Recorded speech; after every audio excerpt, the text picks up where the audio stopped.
you're anything like me, you're looking for creative ways to fill your time. And since we can't step out of our home, this is a great opportunity to repurpose materials that we already own. I'm Elle Lindquist, and today I'm going to be sharing with you this easy DIY watercolor calendar that I made using just materials that I had around my house. And we're also going to chat a little bit about time.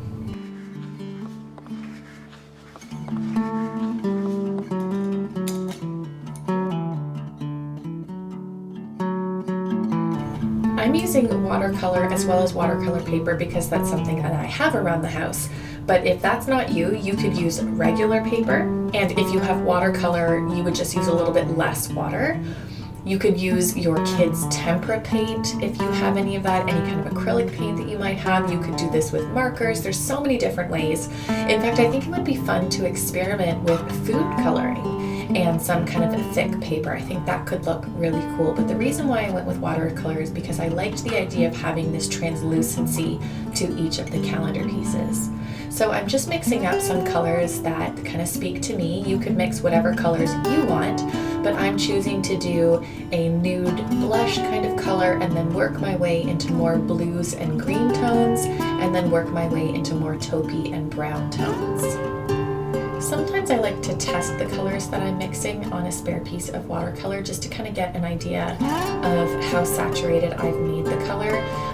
I guess in retrospect I really should be doing this on paper towel so that I'm not wasting my watercolor paper. Those of you who are experienced watercolorers, is that a word? Watercolor artists. I would love to hear if you do the same thing as me, where you kind of like to wash the color on something ahead of time just to check the transparency and check the tone and how saturated it is, and if so, what you use.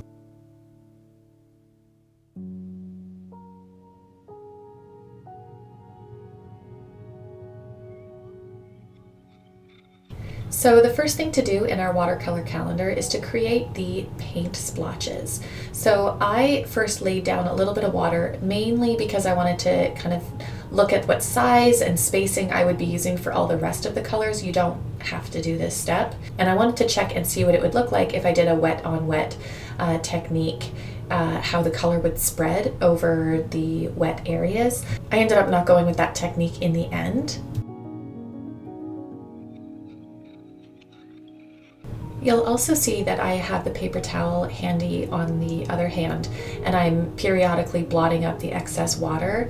Ideally with watercolor, you don't really want those pools of water, and when you do get those pools of water, it's kind of an indication that you've got too much water on your brush. However, I do want kind of a pooling watercolor splotchy look for the calendar areas, and so I was using much more water than I typically would, and I was kind of hoping to get some splotches here and there.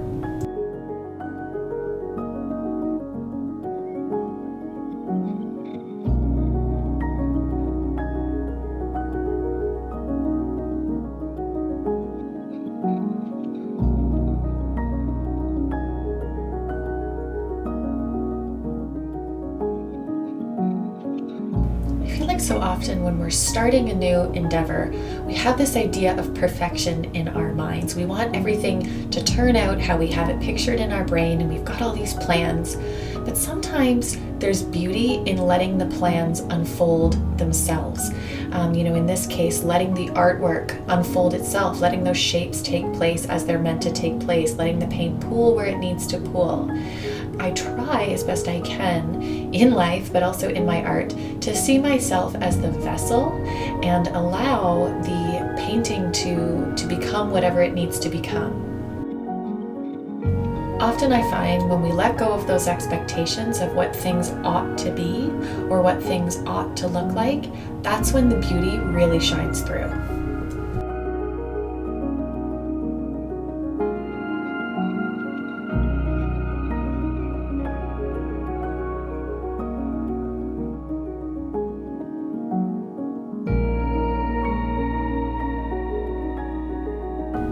Once my first set of 5 paint splotches had formed, I set it aside to get started on my next grouping of color. And in total, I made 7 pages with 5 paint splots on each.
So a lot of you have probably already seen these paint chip DIY calendars. They're all over Pinterest. I think they're super cute, and I've made one in the past. So I kind of wanted to give a spin on this idea of a DIY using the materials that I had in my house. So I wanted to take this general idea of a DIY calendar and just give it a little bit of a twist.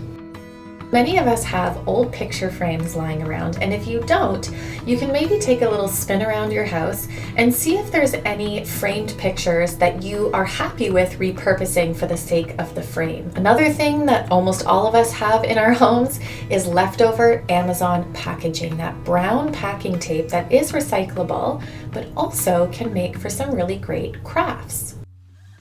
So placing the back of my picture frame over my Amazon packing paper, I started wrapping that packing paper over the back of my picture frame and then fixing it in place with some packing tape. Now, I kind of liked the idea that the Amazon packing paper was sort of crumbly and had a couple rips in it and was wrinkly. To me, that just kind of added to the charm. But if you don't like that, you can flatten it under a couple books for a couple days and really smooth out those wrinkles. Sometimes a few wrinkles are a really beautiful thing. The next thing I did was to start arranging my paint swatches on my background to get an idea of color layout and what kind of color gradient I wanted to create. And there's no right or wrong here. Allow yourself the space and allow yourself the time to mindfully consider how you want things to be. Have you ever noticed that when you're having a really good time or you're excited for something to happen, time seems to go very quickly? I learned this the most with having children. Someone told me the days are long, but the years are short, and it's so true. Time just seems to go by so quickly when you're having fun or you're excited. But then when you're going through a difficult time, maybe you're stuck at home or just times are tough, time can often seem to stand still. And what's interesting about that is we all know that time is a measured, controlled thing. And so when it seems like it's going by too fast, or it seems like it's taking forever and we're waiting for the next phase to start, all of that is happening in our minds. Time itself is not changing. It's our experience of time that changes. The next hour of your life is going to happen. That's a finite reality. However, how you choose to experience the next hour of your life is entirely up to you and incredibly variable. It doesn't mean that we have to enjoy difficult times in our life. Tough times are tough, and that's okay. They're allowed to be.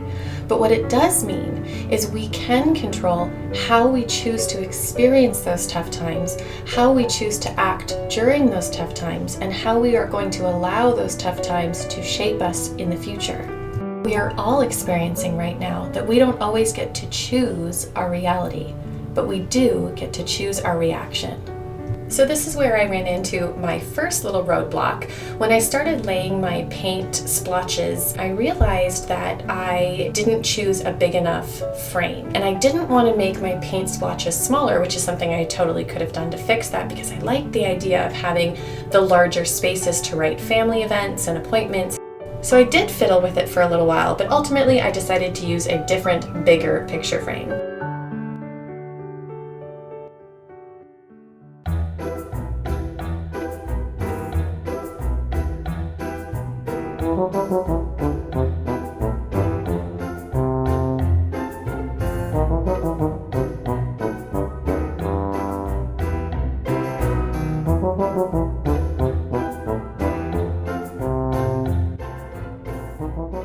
So once I got my bigger backing, I started laying the pieces out again, and I did like the way it looked, but for me, something was lacking, and that's when the idea hit me.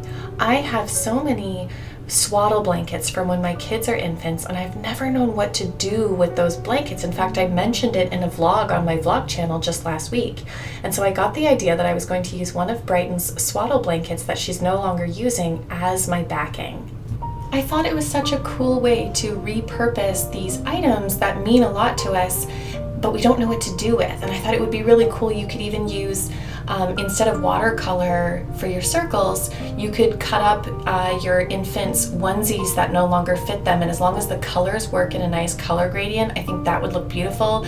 You could use a tea towel. I have a couple of my grand's tea towels. That would make a beautiful one. You could do old pillowcases.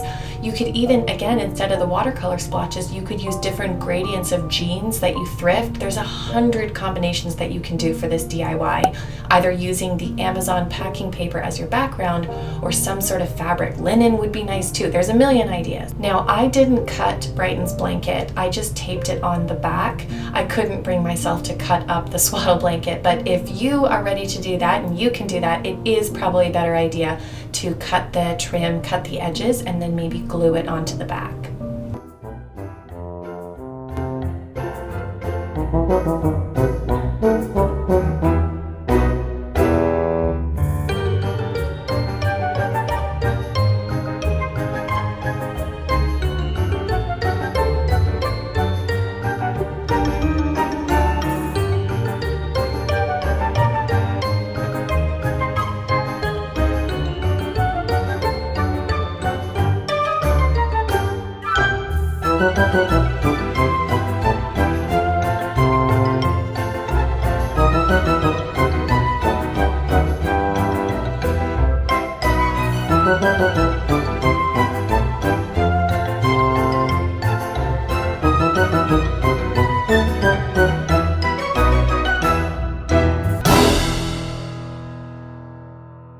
Next, I just took this really nice mossy green and some scrap watercolor paper that I had from ripping the circles out, and decided to put the days of the week in just kind of a nice free-handed script. Again, don't overthink this if you're going to be trying this at home. I think having it a little bit imperfect is actually part of the whimsy.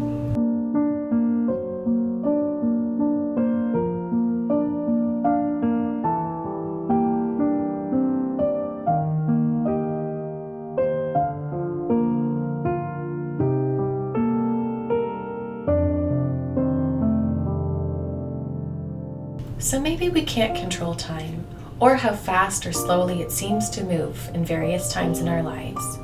But maybe we're not supposed to.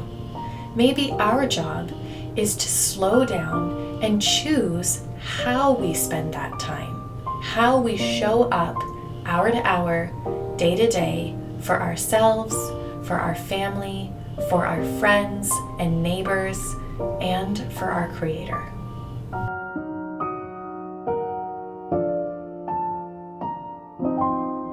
And maybe, just maybe, if we choose to spend our time slowing down and focusing on things that really matter every day, we can quiet ourselves to ask God, what are you revealing to me? What do I need to learn in this moment, at this time? That's when truth and beauty are revealed. Thank you for choosing to spend your time with me today, and I'll see you next week.